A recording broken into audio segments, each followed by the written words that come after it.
And from Washington, you know things are bad when a star player already out for the season gets hurt even worse. And that's what's happened with John Wall, whose doctor diagnosed a partially torn Achilles tendon while addressing an infection from the left heel surgery that already had him out for the rest of the season. The prognosis now, the five-time All-Star is expected to miss somewhere between 11 and 15 months, so a year moving forward with the Washington Wizards. This came from Fred Katz, who covers the team for The Athletic. That 12-month timetable the Wizards provided for Wall is the center of a range, the doctor says. That range is 11 to 15 months, which means Wall could miss all of next season, too. And let's bring in Fred Katz with us for more on this story. And Fred, when you think about this timeline, first of all, anyone who keeps up with the NBA has seen a torn Achilles before. It's usually a very sudden and fairly obvious injury, but that wasn't the case here. What were the circumstances that led to this particular diagnosis?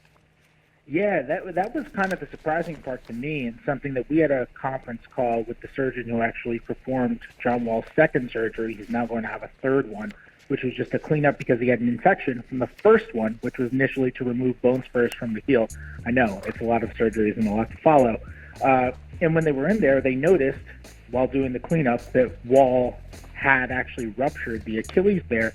Turns out, the team says, and the team doctor says, that Wall slipped in the shower about a week ago, and that's where they think that he actually hurt it there, and he didn't even realize at the time that he had ruptured his Achilles, which is shocking to me. I've never ruptured my Achilles before, but it's notoriously an extremely painful injury. Right.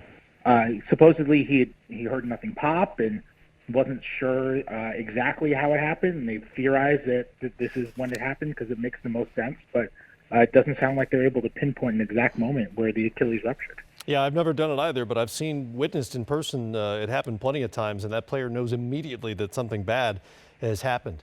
Well, what, if anything, does this change about the Wizards' calculus for the trade deadline coming up? Yeah, I'll have a story about that either later tonight or tomorrow on The Athletic, basically outlining it. From the sense that I'm getting from the organization, I don't think it changes very much. I mean, Wall was going to be out for the season regardless because he had those bone spurs removed, and they had a long timetable on that, 6 to 8 months anyway. And so he wasn't coming back this season no matter what, regardless. The only thing that I could think of that maybe it could possibly change is that they're pretty much capped out this summer. They're not going to have roster flexibility, and they've got Thomas Satoransky going into restricted free agency. If somebody makes Satoransky a huge offer and they feel like they just can't match it, whether because of tax concerns or because they just don't feel like he's worth it, and there are a couple teams out there that are really desperate for point guards, Orlando or Phoenix or something like that. If they strike out on point guards this summer and they just make him an offer 2 weeks into free agency because he's one of those restricted guys who lingers, they just don't have a point guard. I mean, they're playing with Jason Randall as their backup point guard right now.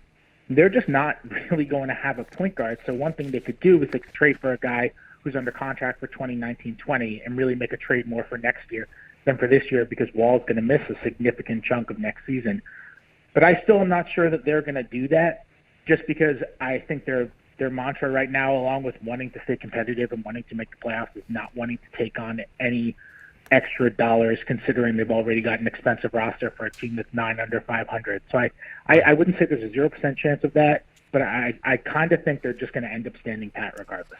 Appreciate the time, Fred. Fred Katz with us from The Athletic in Washington after a stunner of a day for the Washington Wizards. And guys, as you know, just to remind folks at home, Wall has a 4-year, $170 million extension about to kick in for a team that's already kind of capped out. Yeah, there's not a lot of flexibility there when you have numbers like that. And what's interesting to me, and what Fred said that's meaningful, is their plan really doesn't change. He was already out.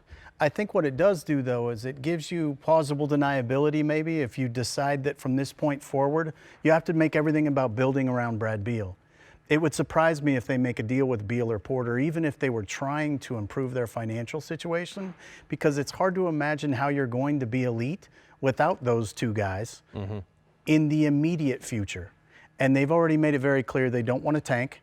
They don't want to go backwards very far to go forwards. So it puts you in a spot where you almost have to just accept that this is what it's going to look like. And incrementally, you're going to have to get yourself out of the tax, stay out of harm's way in that way, so that when you are ready to win, you don't have repeater issues. And think about that timeline for a second. Based on that 11 to 15 months timeline, John Wall could easily miss all of next season as well for the Washington Wizards.